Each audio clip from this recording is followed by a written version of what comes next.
Hi, I'm AJ Hogue, one of the teachers of Learn Real English, and welcome to our video course. Now, let's get started with rule number one, or secret number one. And rule number one is to always learn English phrases. And to never study just individual words. So, in this course, we're going to teach you a totally new way to learn English, a totally new way to study English so that you can speak English quickly, easily, automatically, powerfully, confidently. So, what's the old way of learning English? You know it because you learned it in school, you've been using it for years and years and years. You sit in a classroom, you've got a textbook, you memorize lists of vocabulary words, you study lots and lots and lots of grammar rules.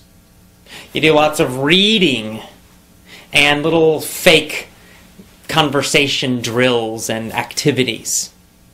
And this is the traditional old way of learning English, but we have a totally new and different way of learning it.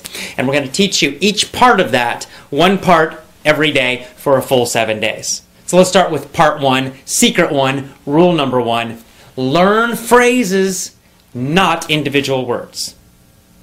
Now, of course, a phrase is a group of words. It's a group of words that naturally go together. This is very important. You see, when you only study individual words, you are doing a number of things that make learning difficult. Number one, when you study just an individual word, like a vocabulary, something in a vocabulary list, or even in your notebook, you write one single word and then you write the meaning or the translation. Here's the problem. That word has no connections to anything else. Therefore, it's difficult for your brain to remember it. That's why you have to keep repeating again and again. You look at that list and you try to memorize it. And then the next day you forget, and then you go back and you try to memorize it again, and again, and again, and again, and again, and maybe after a very long time you might remember it. But most likely you're going to forget it, especially long term. And yet that's the way most students are learning English and studying vocabulary. Here's another problem with just learning single words. When you study just single words, you're not learning any grammar. But when you study phrases, you are actually learning grammar. It's a kind of an effortless, easy way to learn grammar. You don't need to think about rules. You don't need to think about anything. And yet, you will be learning correct grammar when you study groups of words instead of phrases. Let me give you an example of this. Let's just, take any phrase like, or I'll go to a simple sentence. He was a bad dog. He was a bad dog. Now, let's imagine that you're a new English student and, the word bad is new for you. Of course, I know you know it, but let's just imagine you go way back to the very beginning, your first year of learning English, and bad is a new word. Now, the normal way of studying that, you would write it down, bad, it would be in a little, a list, and then you would study, bad means not good, bad means not good. You'd probably translate it to your own language. And then after lots and lots and lots of time, maybe you would remember it. Well, using our system, you do something very different. You would write down that whole phrase. He was a bad dog. It's actually a full sentence. Or you could just write down, was a bad dog, or he was a bad dog, whatever. And then every single time you study or review, you would always study the full, complete phrase. You would never just study that word bad, you would study the whole thing.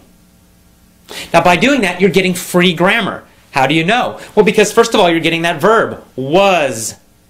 Right? Was. And that's just going to stick in your brain. He was, he was, he was.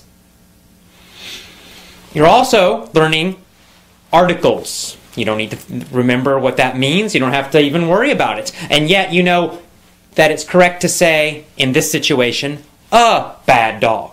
He was a bad dog. Some people say a. He was a bad dog.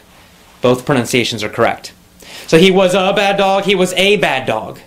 A lot of students have problems. When do I use or a? When do I not? When do I use the? And you're trying to memorize all these super complicated rules and situations for it. Forget that. It's too complicated. You'll never remember it. Just study phrases and you'll start to feel when to use it, when it's correct, when it sounds correct, and when it sounds strange, when it's not correct to use those things.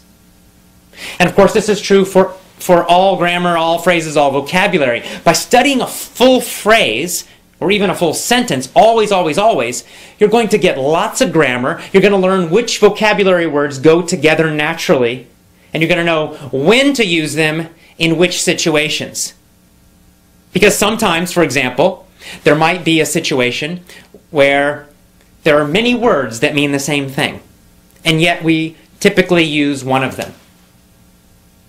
Like, we might say, he was a bad dog. That's a common phrase. A bad dog. Bad dog. We use that word bad to describe a dog who's naughty, who's not good. But we don't usually say horrendous.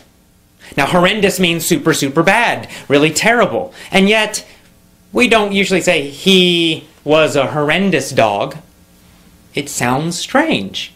Even though the meaning is basically correct, yet in normal, real English, not textbooks, but real English, we just don't use that word to describe dogs. Not usually.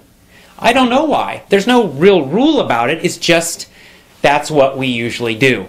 And every language has these kinds of word combinations that are more common, and other word combinations which just aren't used typically. How do you learn that? Well, you can't learn it from any rules, because there are no rules about that. You have to learn it by studying phrases always. Always, always, always study phrases, review phrases. Whenever you learn a new word, don't just write down that individual word. Write down the full phrase, or even better, the full sentence that it's in. Always include the words that are around it. This is going to help you improve your English speaking ability much, much, much faster. Even better, when you write down the phrase, also write down where the phrase came from to remind yourself of the whole situation. So you might, let's say you find a new word in a newspaper article. Well, first of all, let's say the word horrendous. You're reading a newspaper article, or you're listening to the radio, and you hear that word horrendous. That's new, what is that? And you write it down. But you're not going to write down just that single word. You're going to write down the whole phrase that it was in. And then you're also going to make a note. You're going to put down, this came from a newspaper article about the economy. And this is going to trigger you. It's going to remind you, give you a memory cue, a memory reminder of the full situation. So now you're not only getting just this single word, you're getting the full phrase or sentence that it's in, and you're also reminding yourself where that sentence came from. What was the general topic? What was the general situation? And in this way, you're getting a lot of extra grammar, which you're learning unconsciously, easily. You don't have to think about it, but you're learning it anyway. Your brain is learning it, even though you might not know that. And you're also learning when certain phrases and certain words are used and when they're not used. You're learning which situations it's used or they are used in, and you'll of course know that in other situations you don't use it. Because as you learn more and more and more phrases, you begin to get this feeling of correctness, and you begin to know when to use certain words, how to use them, and you're also how to use the grammar correctly as well. This is so important. It's such a simple, simple little secret, a simple little trick, a simple little rule, and yet it can totally change the way you speak English and learn English. It's very, very important. So never, never, never study just an individual word, one word. Always study the phrase or the sentence, and always, always, always make a note where it came from.